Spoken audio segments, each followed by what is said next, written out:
We have had one briefing so far from the U.S. Capitol Police and the Metropolitan Police Department about what transpired at the U.S. Capitol earlier this afternoon. So far, there are few details, but what we do know is that the suspect is dead, and so is a U.S. Capitol Police officer.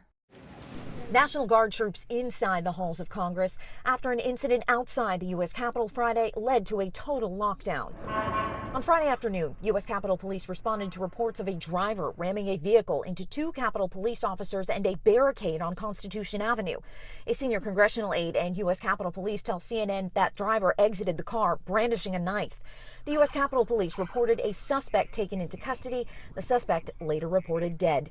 Two Capitol Police officers were injured in the incident. One has now died. This has been an extremely difficult time for U.S. Capitol Police after the events of January 6th and now the events that have occurred here today.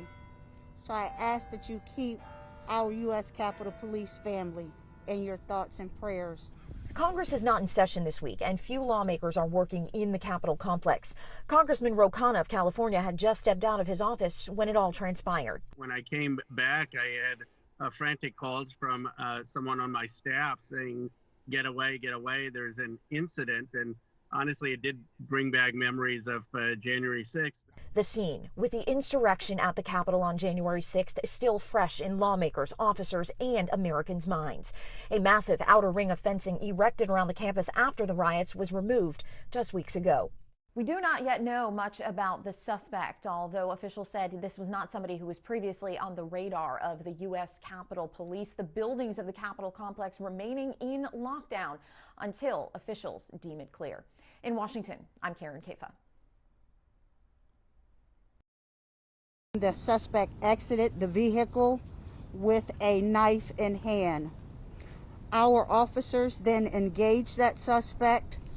He did not respond to verbal commands.